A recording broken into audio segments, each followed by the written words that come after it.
오늘 주시는 말씀은 마가복음 2장 13절에서 17절까지의 말씀입니다. 신약성경 마가복음 2장 13절에서 17절까지의 말씀, 저와 한 절씩 교독하도록 하겠습니다.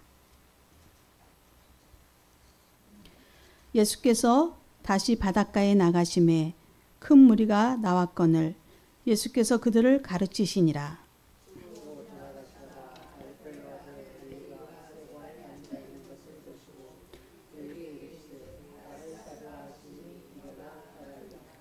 그의 집에 앉아 잡수실 때에 많은 세리와 죄인들이 예수와 그의 제자들과 함께 앉았으니 이는 그러한 사람들이 많이 있어서 예수를 따름이러라.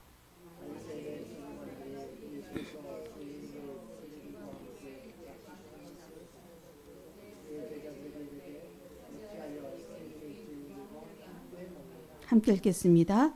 예수께서 들으시고 그들에게 이르시되 건강한 자에게는 의사가 쓸데없고 병든 자에게라야 쓸데있느니라. 나는 의인을 부르러 온 것이 아니요 죄인을 부르러 왔노라 하시니라. 아멘. 할렐루야. 오늘도 주님 앞에 나온 우리 모든 성도님들을 축복합니다. 오늘 이제 여러 차례 말씀드렸듯이 사순절이 시작되는 성의 수요일입니다. 부활주일 전까지 주일을 제외한 40일간의 기간 동안에 예수님의 고난을 묵상하고 기도하고 또 그리스도의 고난에 동참하는 그러한 절기를 보내게 됩니다. 무엇보다 우리의 모습을 죄송합니다. 무엇보다 우리의 모습을 돌아보고 참된 회개와 이웃사랑을 통해서 주님의 고난과 삶에 동참하는 훈련의 기간으로 삼았으면 좋겠습니다. 오늘 본문을 통해 예수님께서는 누구를 위해 이 땅에 오셨는지를 말씀해 주시죠. 말씀 첫 구절을 보니까 예수님께서는 다시 바닷가에 나가셨다라고 기록되어 있습니다. 여기서 말씀하고 있는 이 바닷가는 갈릴리 바닷가입니다. 마가복음 1장에 보면 이곳에서 예수님께서는 시몬과 그 형제 안드레 그리고 세베대의 아들 야고보와 요한을 제자로 부르셨습니다. 그리고 얼마 후에 예수님께서는 다시 이 바닷가를 찾으신 것입니다. 그리고 그곳에 모인 많은 사람들에게 말씀을 가르치고 계셨습니다. 예수님께서는 이제 이들에게 말씀을 가르치신 후에 지나가시다가 또 한 명의 제자 될 사람을 발견하십니다. 누구냐면 우리가 마가복음 2장 14절을 함께 읽어보도록 하겠습니다. 또 지나가시다가 알페의 아들 레위가 세간에 앉아 있는 것을 보시고 그에게 이르시되 나를 따르라 하시니 일어나 따르니라. 아멘. 세간에 앉아 있는 알페오의 아들 레위입니다. 이 레위가 누구인지 여러분 아시는지요? 바로 우리가 잘 알고 있는 세리 마태입니다. 당시 세리라는 이 직업은 멸시받는 직업 중에 하나였습니다. 그 이유는 첫째로 이방인들과 이 세리들이 빈번한 교제를 했기 때문에 율법적으로 부정하다 여기고 있었습니다. 그래서 이들을 멸시하고 무시하는 것이죠. 이스라엘 백성들은 이방인들을 멸시하고 부정하다 여깁니다. 자신들이 행한 이 할례를 이방인들은 행하지 않았습니다. 그리고 자신들이 거룩하게 지키는 율법도 알지도 못하고 지키지도 않는 자들이 바로 이 이방인들입니다. 그리고 무엇보다 이스라엘 백성들은 자신들만이 오직 하나님께 택함 받았다라고 하는 이 선민 사상이 가득 차 있는 사람들인 것이죠. 그래서 그들로 하여금 이방인들을 배척하게 하는 그러한 모습을 가지고 있습니다. 그런데 이 세리라는 직업은 로마 당국에 협조를 하기 때문에 이방인들과 빈번하게 교제를 할 수밖에 없습니다. 그리고 온전하게 이 율법을 지켜갈 수도 없습니다. 그렇기 때문에 이 사람들을 부정하다 여기고 이 사람들이 죄인이다 여기는 것이고 이 사람들을 멸시하고 있는 것이죠. 두 번째로 이 세리를 멸시하는 이유는 이들이 로마 당국에 협조하는 내국노로 간주되었기 때문입니다. 그렇지만 이렇게 여겨진 데에는 세리들의 부정직한 부분도 한몫했을 것입니다. 이들은 자신들의 이익을 위해 걷어야 할 세금보다 더 많이 세금을 징수하고 그 일부를 착복하면서 비리를 저지르기도 하였습니다. 그렇기 때문에 이 공공한 백성들의 삶은 더욱 궁핍해졌고 어려워지게 된 것이죠. 세금을 열심히 약자같이 걷어서 로마 당국에 바치는 일에 열일하는 모습도 굉장히 분노가 치미는데, 그것보다도 더 많은 세금을 거둬서 자신들의 배를 불리고 채우는 일을 하는 이들이 이스라엘 백성들이 볼 때는 당연히 매국노로 보일 수밖에 없겠지요. 그래서 세리들이 경멸의 대상이 되고 있는 것입니다. 이런 부류의 사람인 세리 레위를 보시고 예수님이 그냥 지나치지 않으셨습니다. 예수님은 그에게 다가가서 말씀하십니다. 나를 따르라. 그리고 어떻게 하시죠? 그 레위의 집에 들어가십니다. 그리고 다른 세리들과 함께, 또 여기 성경에는 죄인이라고 써 있는데 그 다른 세리들과 함께 식사를 하시는 것이죠. 15절 같이 한번 읽어보도록 할까요? 그의 집에 앉아 잡수실 때에 많은 세리와 죄인들이 예수와 그의 제자들과 함께 앉았으니 이는 그러한 사람들이 많이 있어서 예수를 따름이러라. 아멘. 예수님께서 세리와 죄인들과 함께 하셨을 때 여기서 이 죄인들이란 누구를 이야기하는 걸까요? 정말 사회적으로 악을 저질러서 정말 법적인 제재를 받아야 될 이러한 죄인들을 이야기하는 걸까요? 여기서 말하는 이 죄인들은 율법과 규례를 잘 지키지 않는 사람들이었을 것입니다. 그렇기 때문에 이 바리새인과 서기관들의 눈에는 이 사람들이 부정한 죄인들일 수밖에 없는 것이죠. 그런데 예수님이 세리뿐만이 아니라, 경멸의 대상인 세리뿐만이 아니라 이 죄인들하고도 같이 식사를 하신단 말이죠. 그러면서 이 사람들의 마음이 불편해지기 시작합니다. 의문을 품습니다. 도저히 이해가 되지 않습니다. 16절 말씀 같이 읽어보겠습니다. 바리새인의 서기관들이 예수께서 죄인 및 세리들과 함께 잡수시는 것을 보고 그의 제자들에게 이르되 어찌하여 세리 및 죄인들과 함께 먹는가. 아멘. 이 부정한 자들, 곧 죄인들과 함께 식사하시는 예수님을 보고 바리새인 서기관들은 이해할 수가 없습니다. 예수님이 어떤 분입니까? 예수님이 가는 곳마다 많은 사람들이 따르고 있습니다. 그 뜻은 뭐예요? 예수님께서 영향력을 행사하는 분이라는 거죠. 저토록 사람들이 따르는 사람이라면 굉장히 큰 영향력이 있는 사람일진데, 그러면 저 사람은, 저 예수는 이스라엘 사람으로서 많은 사람들이 추종하고 따르니까 율법을 더 잘 지키고 바리새인과 서기관들과 같은 자신들의 그 지도층에 있는 자신들과 같은 사람들에게 적극 협조하는 것이 옳을 것이라고 여겼을 것입니다. 그런데 순 어울리는 사람들은 전혀 반대되는 사람들과 어울리고 있는 것입니다. 가난한 사람들, 죄인이라 칭한 사람들, 멸시받는 사람들, 병자들. 이스라엘에서 병자들은 어떤 취급을 받죠? 죄인의 취급을 받죠. 그러니까 한마디로 죄인이라고 부르는 온갖 부류의 사람들과 예수님은 다 어울리고 계시는 거예요. 그러니 이 예수님이 이해가 되질 않습니다. 어떻게 부정한 자들과 죄인들과 함께 앉아서 식사를 하는가라고 비난하고 있는 것입니다. 이에 예수님께서 이렇게 말씀하시죠. 17절의 말씀입니다. 함께 읽습니다. 예수께서 들으시고 그들에게 이르시되 건강한 자에게는 의사가 쓸데없고 병든 자에게라야 쓸데있느니라. 나인 의인을 부르러 온 것이 아니요 죄인을 부르러 왔노라 하시니라. 아멘. 예수님이 비유를 잠깐 들으셨어요. 어떤 비유입니까? 건강한 자에게 의사가 필요 없다. 어떤 자에게 필요하다? 병든 자에게 의사가 필요하다. 이렇게 죄인을 병든 사람으로 예수님을 여기고 계십니다. 그리고 예수님이 의사로 표현을 하고 계십니다. 죄를 병으로 비유한 것이죠. 이 마가복음서에는 몇몇 병자들이 나옵니다. 나병 환자, 중풍병자, 혈루증을 앓고 있는 환자 등이 나옵니다. 나병, 중풍병, 혈루증. 딱 이렇게만 보면은 이 번역상으로는 이 병명을 명시했기 때문에 명사들입니다. 그러나 헬라어 원문에는 이렇게 되어 있습니다. 나병 환자를 레프로스, 뜻은 더러운, 이런 뜻을 가지고 있습니다. 중풍병자는 파라리티코스, 마비된, 이렇게 되어 있어요. 혈루증 환자는 엔 후리세이 하이마토스, 피 흘림 안에서, 이런 뜻을 가지고 있습니다. 병명을 명사로 쓰지 않고 헬라어 원문에는 어떤 상태를 나타내는 형용사나 분사, 부사구 등으로 이렇게 쓰여 있습니다.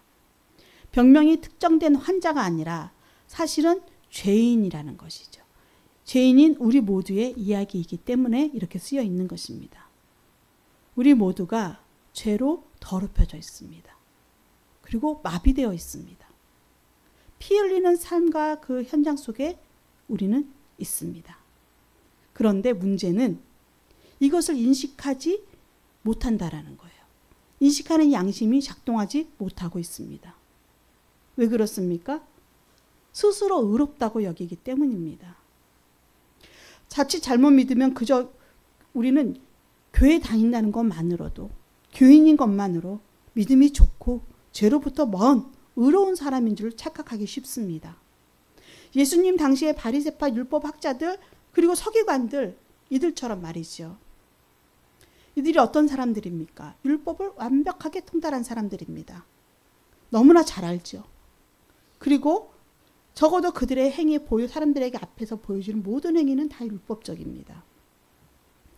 의식적으로, 행위적으로 그 율법을 지켜가는 자신들을, 그러나 그 속에 있는 자신의 마음의 중심을 보지 못하기 때문에 자신들이 어떤 상태인지를 이 사람들은 몰라요. 그래서 자신이 죄인이라는 것을 알지 못합니다. 그저 의인인 줄 압니다. 거룩하고 깨끗한 사람인 줄 압니다. 그렇기 때문에 남을 죄인으로 몰아가고 있는 것입니다. 더 정죄할 수 있는 겁니다. 바리새라고 하는 말은 히브리어로 페루심에서 온 말입니다. 그 뜻은 구별된 사람이라는 거예요.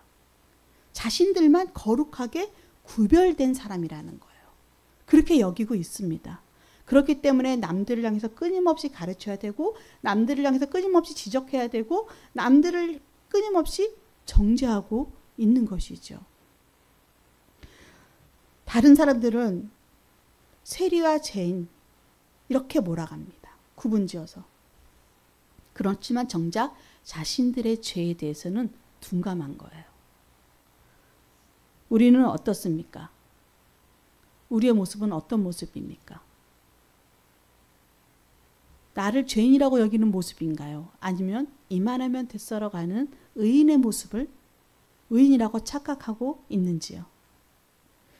교회 다녔으니까 이만하면 됐고, 내가 매번 예배를 드리니까 이만하면 됐고, 나처럼 기도 열심히 하는 사람 없으니 이만하면 됐고, 나처럼 봉사 열심히 하는 사람 없으니까 이만하면 됐다. 나는 하나님 앞에 칭찬받고 의로운 사람으로 인정받아야 된다. 대놓고 그렇게 이야기하지 않고 그렇게 말씀하시는 분들은 없으세요. 말씀으로는 겸손하게 하실 수 있지만 우리가 벌써 다른 사람을 정죄하고 있다면 우리는 내가 의인이라고 착각하는 것지도 모릅니다. 삶이 썩어가도 통증이 없을 정도로 둔감하고 더럽습니다.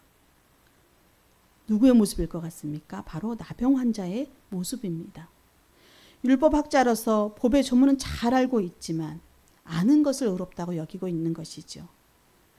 단순히 알 뿐 삶에는 전혀 영향을 끼치지 못하고 있는데 그것을 의롭다고 여기는 것입니다. 행동은 마비된 중풍병자와 같습니다. 서로 자기가 의롭다고 싸웁니다. 그리고 그 싸움 속에서 피 흘리는 혈루증 환자와 같습니다. 우리 가끔 종교의 이름으로 전쟁이 벌어지는 경우가 있죠. 싸움이 일어나는 경우도 있지요. 이 종교의 이름으로 싸움이 벌어지고 전쟁이 일어나면 굉장히 무섭습니다. 서로 죽이고 피 흘려도 거룩한 전쟁이라고 여기기 때문입니다. 서로 옳다고 여기기 때문입니다. 병자가 아니기에 이들은 의사가 필요 없다고 합니다. 의인이기 때문에 예수님이 필요 없다라고 합니다. 그리고 어떻게 합니까? 오히려 죄를 깨닫게 해주시는 예수님을 죄인으로 몰아갑니다. 그래서 십자가에 못 박습니다. 우리도 이러한 자리에 서 있지는 않든지 우리의 신앙의 모습을 돌아보았으면 좋겠습니다. 어느새 죄에 무뎌져서 스스로 의인이라고 여기지는 않습니까? 주님은 오늘 우리에게 말씀하십니다. 나는 의인을 부르러 온 것이 아니라 죄인을 부르러 왔다. 세리 레위를 부르신 예수님은 죄인을 찾아 부르신 것입니다. 그 부름에는 예수님의 마음이 담겨 있습니다. 예수님은 세리 레위에게 어떠한 마음을 품고 그를 부르셨을까요?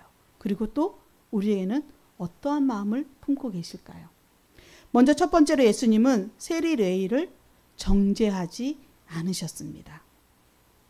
가장 멸시받는 계층 중 하나인 세리 레위. 그를 보는 사람마다 눈을 흘깁니다. 그를 보는 사람마다 수근수근 됩니다. 앞에서 대놓고 말하지 못할지언정 뒤돌았으면 욕을 합니다. 그런 세리, 그러한 마태, 레위를 예수님은 불쌍히 여기신 것입니다. 예수님은 그를 멸시하거나 정죄하지 않으셨습니다. 그의 겉모습, 지금의 모습이 아니라 예수님은 미래를 보셨습니다. 장차 이 사람이 어떤 사람이 될 것인지를 아신 것이죠. 이 레위는 장차 복음 증거자로 서게 됩니다. 예수님은 그 레위를 보시고 택하시고 부르신 것입니다. 포기하지 않고 죄인이라고 내버려 두지 않고 포기하지 않고 그를 불러서 제자로 삼아 주셨습니다. 오늘 우리도 아직 주님을 알지 못했던 죄인이었을 때 주님이 우리를 찾아와 불러주셨습니다. 우리를 복음의 증거자로 삼기 위해 우리를 성도로 불러주셨습니다. 우리는 이제 성도를 넘어 주님의 제자로 나아가야 합니다. 두 번째로 예수님은 이 레위를 보시면서 어떤 마음을 품으셨을까요? 예수님의 부르심은 회복의 시작입니다. 레위는 그 부르심에 모든 것을 버리고 응답했습니다. 이 세리였던 레위가 예수님의 제자가 되어서 함께 길을 나선다는 것은 자신이 그동안 쌓아왔고 누려왔던 부와 지위 그리고 편안한 삶을 내려놓는다라는 것입니다. 그로 말미암아 당장은 어렵게 될 수 있지요. 내가 여태 누려왔던 것들을 다 포기해야 되는 순간이니까, 다 내려놓는 순간이니까 그 이후의 삶은 지금까지의 삶과는 다른 삶이지 않겠습니까? 현실적으로 눈앞에 보여지는 삶은 어려움의 삶입니다. 그렇지만 이 모든 것을 내려놨을 때 레위는 진정한 삶의 목적과 사명을 발견하게 됩니다. 우리는 나의 것을 주님 앞에 내려놓을 준비가 되었나요? 혹은 내려놓으셨는지요? 주님 앞에 나오는 자리, 주님이 기뻐하시는 자리에 혹시 걸림이 되고 있는 것이 있다면 그것은 무엇일까요? 내가 내려놓지 못하는 나의 가장 소중하다고 생각하는 것들, 내가 우선순위에 놓고 있는 것들은 무엇입니까? 주님보다 더 앞서 있고 더 움켜쥐고 내려놓지 못하는 것에 대해 내려놓을 수 있는 믿음의 용기가 있으시길 주님의 이름으로 축원합니다. 우리의 진정한 삶의 목적과 사명을 그때에 새롭게 발견할 수 있습니다. 이 믿음을 기억하시기를 바랍니다. 세 번째로 예수님의 마음은 사랑입니다. 예수님이 갈릴리 바닷가에서 누구를 부르셨죠? 시몬, 안드레, 야고보, 요한을 불러서 제자를 삼으셨습니다. 이 갈릴리 바닷가, 그리고 그곳에서 많은 사람들을 가르쳤는데 그곳에 모인 사람들이 어떤 사람들이에요? 그냥 군중들이에요. 그냥 연약하고 평범한 또는 별 볼 일 없는 그러한 사람들이 모여 있었습니다. 예수님이 좀 더 나은 곳에서 사역을 하실 수는 없었을까요? 이스라엘에서 나은 지역이 어디입니까? 당연히 예루살렘 아니겠습니까? 중심 도시잖아요. 다른 것보다 경제, 교육, 종교 모든 면에서 누릴 것이 많습니다. 그런데 갈릴리 지역은 그런 곳이 아닙니다. 어쩌면 가장 하층민들이 모여 사는 곳이 이 갈릴리 지역입니다. 노동자들이 많이 모여 있는 곳이 갈릴리 지역입니다. 예루살렘에 더 똑똑하고 더 잘 사는 사람들이 많았을 텐데 이 갈릴리 지역에서 그것도 업으로 삶을 살아가는 이들을 불러서 제자로 삼으셨습니다. 그리고 이제 어떻게 하십니까? 모두에게 죄인이라고 손가락질을 당하며 경멸의 대상으로 여겨지는 세리, 레위를 제자로 부르셨습니다. 그리고 이들과 이런 부류들과 더불어 함께 식사하고 계십니다. 이 모습은 당시 사회적 간섭을 깨트리는 행동이었으며 바리새인들의 비난거리가 될 수밖에 없는 행동이었습니다. 그렇지만 예수님은 가장 하층민이고 손가락질 당하는 세리인 이들을 품기 위해 이 땅에 오신 것입니다. 예수님은 소외되고 외면당하는 이들, 우리는 거룩하지 못해. 하나님의 관심과 구원에 이르지 못할 거야. 그렇게 생각하며 좌절 속에 있는 이 작은 이웃들에게 하나님의 사랑을 보여주고 계십니다. 그리하여 예수님은 말씀하신 것입니다. 건강한 자에게는 의사가 필요 없고 병든 자에게라야 필요하다. 나는 의인을 부르러 온 것이 아니라 죄인을 부르러 왔다. 필요한 사람에게 왔다. 말씀하시는 것입니다. 우리는 죄인임을 인정할 때 예수님의 부르심의 그 음성을 들을 수 있습니다. 내가 이만하면 충분하다고 하는 스스로 의인된 자에게는 예수님이 필요하지 않습니다. 주님의 부름의 소리를 듣고 계신지요? 성의 수요일 혹은 제의 수요일이라고 부르는 이날부터 우리는 어떤 기간을 보냅니까? 참회의 기간을 보냅니다. 우리의 죄를 생각하며 참회의 시간 속으로 들어갑니다. 주님, 저는 죄인입니다. 저를 부르시옵소서. 오늘 주님의 우리를 부르시는 그 음성이 우리의 귓가에, 우리의 마음에 들려줄 수 있기를 주님의 이름으로 축원합니다. 오늘 말씀을 다 같이 한번 정리해 볼까요? 우리 제가 1번 하면 함께 읽으며 말씀을 정리하도록 하겠습니다. 1. 주님은 죄인된 우리를 정죄하지 않고 부르십니다. 그 부르심에 응답하며 나아갑시다. 2. 주님 앞에 나의 것을 내려놓고 참된 삶의 회복을 시작합시다. 3. 죄인된 우리를 부르시는 주님의 크신 사랑을 깨닫고 감사하는 성도가 됩시다. 아멘. 기도하겠습니다. 사랑의 하나님 감사합니다. 우리를 너무나 사랑하여 주시며 우리를 위하여서 이 땅에 오신 주님께서 또 죄인된 우리를 외면하지 않으시고 불러주시고 구원하여 주시고 주님의 자녀로 주님의 백성으로 삼아주시니 너무나 감사드립니다. 우리가 교회에 다니는 것만으로 의인이라고 자처하지 않게 하여 주시옵소서.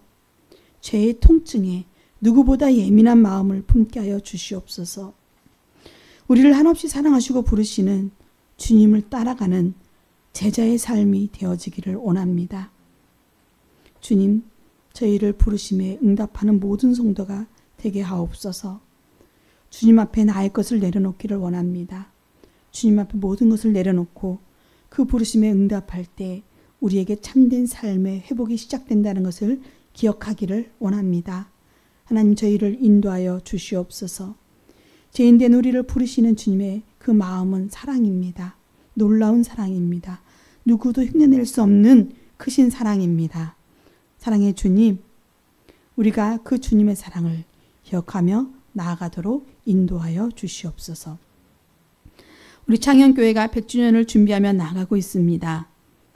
은혜로우신 주님께서 지금까지 함께 하신 것처럼 앞으로도 함께하여 주실 줄을 믿습니다. 이후의 100년을 향해 또다시 걸음을 움직일 수 있도록 온전히 저희를 붙들어 주시고 주님과 동행하게 하여 주시옵소서. 창현의 연약한 지체들을 기억하여 주시고 그들의 몸과 영혼이 주 안에서 강건함을 힘입게 하옵소서. 이 나라와 민족을 생각하여 주셔서 속히 안정된 나라가 될 수 있게 하시고 약해져 있는 경제, 안보, 외교 등 모든 영역이 주님의 통치를 받게 하여 주시옵소서. 우리의 다음 세대인 우리의 자녀들을 주께서 붙잡아 주시고 그들이 꿈꾸는 그 모든 것들이 주 안에서 형통함으로 이루어질 수 있도록 인도하여 주시옵소서. 오늘을 감사드리며 우리 주 예수 그리스도의 이름으로 기도드립니다. 아멘.